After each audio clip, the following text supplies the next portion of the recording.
अस्सलाम वालेकुम। मेरा नाम डॉक्टर अंबर है और आप मेरा यूट्यूब चैनल देख रहे हैं। आज जो हम टॉपिक डिस्कस करने वाले हैं वो इस हिसाब से बहुत ज़्यादा इम्पॉर्टेंट है क्योंकि ये चीज़ आजकल हम हर कोई अपने घर पे ज़रूर कर रहा है, अपने पेरेंट्स के लिए, अपने घर पे बुज़ुर्गों के लिए, या कोई भी जो भी बंदा हाइपरटेंशन के अंदर मुब्तला होता है उसके लिए हम डेली बेसिस के ऊपर ये चीज़ ज़रूर कर रहे हैं। तो आज हम जो चीज़ें डिस्कस करेंगे वो ये है कि हाइपरटेंशन बेसिकली है क्या, और ये कि हमें इसको ब्लड प्रेशर चेक करने के कौन से प्रीरेक्विजिट हैं। क्योंकि देखिए, हम बीपी चेक करते हैं डेली बेसिस के ऊपर अपने घर में, अपने पेरेंट्स का, अपने बुज़ुर्गों का, लेकिन हमें इस चीज़ का इतना आइडिया नहीं है कि ब्लड प्रेशर चेक करने के कुछ ख़ास प्रीरेक्विजिट हैं। अगर वो हम फॉलो नहीं करते हैं तो हमारा जो ब्लड प्रेशर रीडिंग होती है वो सही नहीं होती, वो नॉर्मल नहीं होती, उसमें एरर आ जाता है। सबसे पहले हम ये डिस्कस कर लेते हैं कि ब्लड प्रेशर बेसिकली इसकी कितनी स्टेजेस हैं। देखिए, ब्लड प्रेशर की 3 स्टेजेस हैं जो कि अभी डिस्कस किया गया है या न्यू गाइडलाइंस के हिसाब से। इसके अंदर डिफरेंट गाइडलाइंस हैं, डिफरेंट बनाई है। हम एक को डिस्कस कर लेते हैं समझाने के लिए, ख़ुद को अंडरस्टैंड करने के लिए कि स्टेज 1 है, स्टेज 2 है और स्टेज 3 है, जिसमें हम माइल्ड, मॉडरेट और सीवियर के हिसाब से इसको कैटेगराइज करते हैं। Mild hypertension is more than 140/90 हम अगर लें तो वो माइल्ड हाइपरटेंशन के तरफ हम लेकर जाते हैं, और ये आ जाता है 140/90 to 159/99 millimeter of mercury. And then if it's more than 160 to 180 या 179 and diastolic is 100/109, तो ये हमारे पास आ जाता है मॉडरेट के। And if it is more than 180 and diastolic is more than 110 millimetre of mercury, तो हम इसे सिवियर हाइपरटेंशन के अंदर कैटेगराइज करते हैं। तो जो बेसिकली हमारे पास माइल्ड और मॉडरेट हाइपरटेंशन होती है उसके अंदर हम डायरेक्टली मेडिकेशन स्टार्ट नहीं करते हैं। और अगर क्लिनिक्स में हमारे पास कोई पेशेंट आया है सिवियर हाइपरटेंशन के साथ, अगर उसका सिस्टोलिक ब्लड प्रेशर जो है वो 180 से बढ़ गया है और डायस्टोलिक जो है वो 110 को क्रॉस कर गया है, तो फिर हम ये करते हैं कि हम उसको एंटी हाइपरटेंसिव उसी वक्त देते हैं, क्योंकि ये एक डेंजरस सिचुएशन होती है सिवियर हाइपरटेंशन के अंदर। आप कोई भी एंड ऑर्गन डैमेज इससे डेवलप कर सकते हैं, और इसमें ये हो सकता है कि हाइपरटेंसिव अर्जेंसी और हाइपरटेंसिव एमरजेंसी के अंदर कन्वर्ट कर जाए। हम अभी यहाँ पर हाइपरटेंसिव इमरजेंसी या अर्जेंसी को डिस्कस नहीं कर रहे, ठीक है। लेकिन जो माइल्ड और मॉडरेट हाइपरटेंशन होता है उसके अंदर हम पेशेंट की पहले रीडिंग्स लेते हैं कि हो सकता है कि ये पेशेंट की जो रीडिंग हमारे पास आई है वो ट्रू रीडिंग ना हो, या पेशेंट ने वो प्रीरेक्विजिट अभी फॉलो नहीं किए हों, उसके बगैर ही ये इसका ब्लड प्रेशर इतना ज़्यादा आ गया है। तो हम फिर पेशेंट्स को कहते हैं कि 3 कंसेक्यूटिव होम रीडिंग्स वो करके आए। अगर स्टिल वो ब्लड प्रेशर की रीडिंग्स बढ़ी हुई रहती हैं तो हम एंटी हाइपरटेंसिव स्टार्ट कर देते हैं।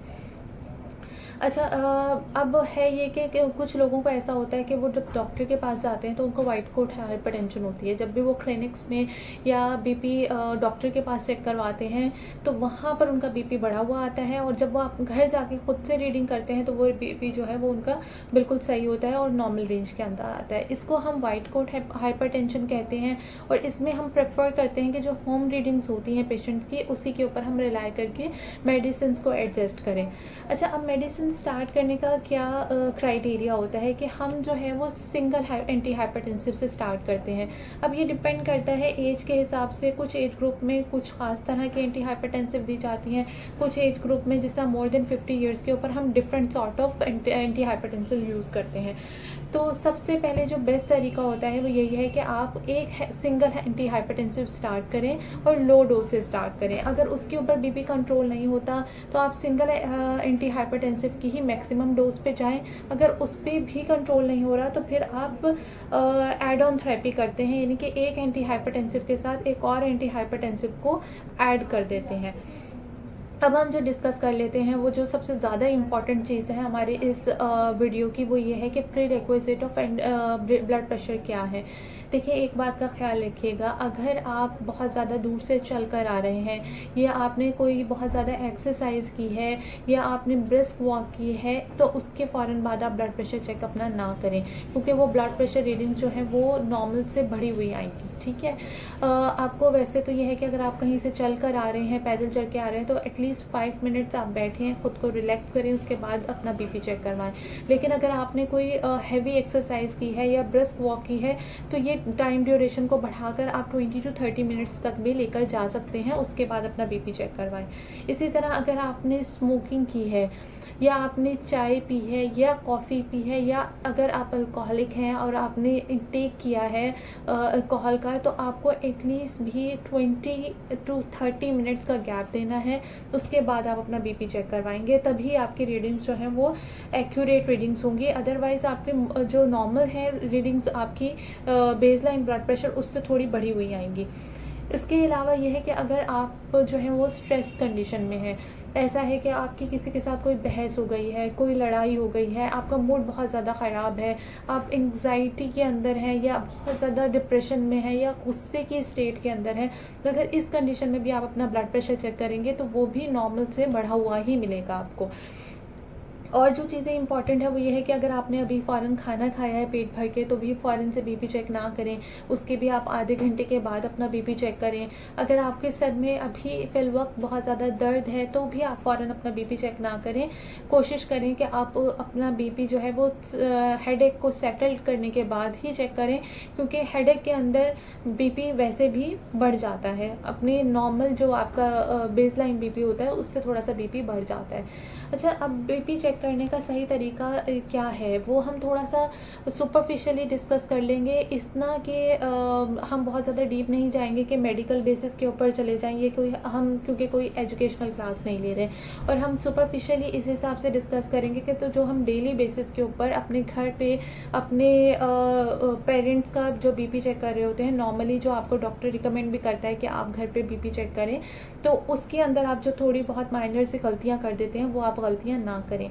देखिए, बीपी को एक तो आपको बैठकर चेक करना चाहिए, लिटाकर बीपी चेक ना करें। अगर इन केस कोई बेड बाउंड है तो आप उसमें बीपी को लिटाकर चेक कर सकते हैं, लेकिन फिर आप अपने हाथ के नीचे एक तकिया रख लें, ताकि जो हाथ है वो हार्ट लेवल के साथ के ऊपर आ जाए, तो आप बीपी चेक करें।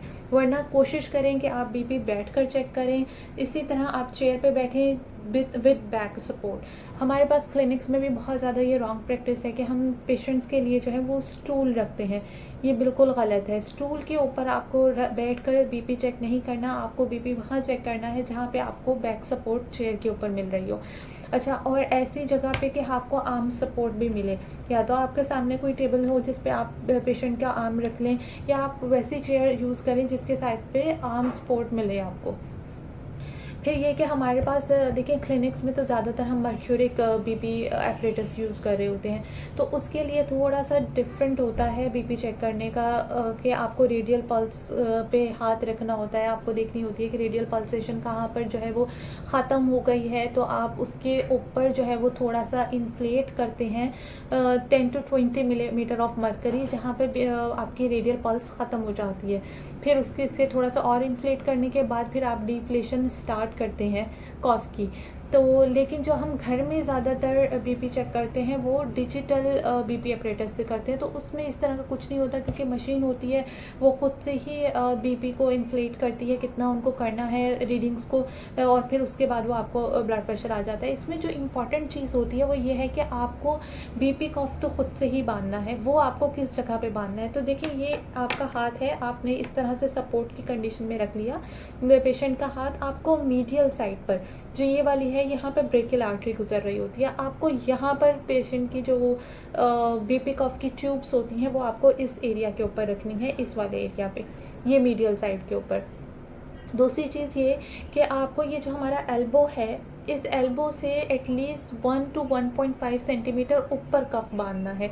बिल्कुल आपने एल्बो के ऊपर कफ को नहीं बांध लेना। और तीसरी चीज़ जो इम्पॉर्टेंट ये है कि आपने जो आपका स्लीव पहना होता है ये नहीं करना कि आपने इसको यहाँ से कवर कर लिया, उठा लिया और फिर उसके बाद बीपी कफ बांध लिया। इस तरह नहीं करें। अगर मेल पेशेंट्स हैं तो इट्स रिकमेंडेड कि आप शर्ट को ऑफ करवा दें और शर्ट के ऊपर से भी नहीं करना।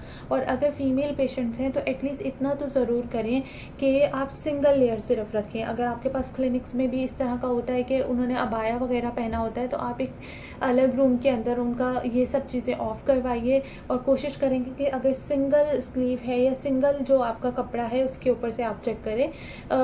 कोशिश करें कि इस तरह से इसको कवर ना करें, क्योंकि फिर यहाँ पर जो है वो कफ के अंदर आप जो बांधते हैं कफ उसके अंदर वो सही रीडिंग्स नहीं आती हैं।